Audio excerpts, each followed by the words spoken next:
হ্যাঁ বন্ধুরা, দেখো আজকে আমাদের এখানে বনবিবি মায়ের পুজো আছে। তো আমার ছেলের ওজনের বাতাসা দেবো বলেছিলাম, তো সেটাই কিনে এনে রেখেছি। আর আমার ছেলে দেখো কি দুষ্টুমি করছে, আজকে বেশি দুষ্টুমি করছে। আর আমার মা এমন একটা জামা দিয়েছে, ও গা থেকে জামা খুলে যাচ্ছে। তো সাউন্ডগুলো আমি রেখে দিয়েছি, তোমরা সবাই শুনবে যে ও কি করছিল, কি সব বলছিল।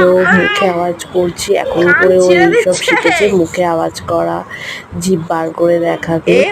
তো দেখো কত দুষ্টু হয়েছে। তো এই দুষ্টুমিগুলো আমি খুব ভালোবাসি ওর। ও আমার সাথেই সারাক্ষণ থাকে, তো আমার সাথেই অত দুষ্টুমি করে। আর কদিন শরীর খারাপের মধ্যে ও একদম দুষ্টুমি করতো না, আর চুপচাপ থাকতো, হাসতো না। আমার ভীষণ খারাপ লাগতো, খুব মিস করতাম। তো এই দুষ্টুমিগুলো আমার ছেলের আমি খুব মিস করেছি। তো এখনও যে দুষ্টুমিগুলো করছে আমার ভীষণ ভালো লাগে।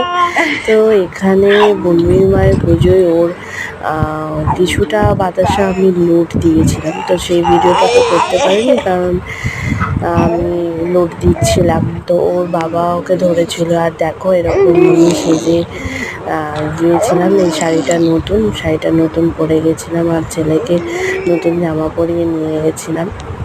তো ভিডিওটা ভালো লাগলে একটা লাইক করে দিও। আর এটা হচ্ছে আমাদের এই বনবিবি মায়ের মন্দির, এখানে সবাই প্রসাদ নিচ্ছে, পুজো হয়ে গেছে। তো টাটা।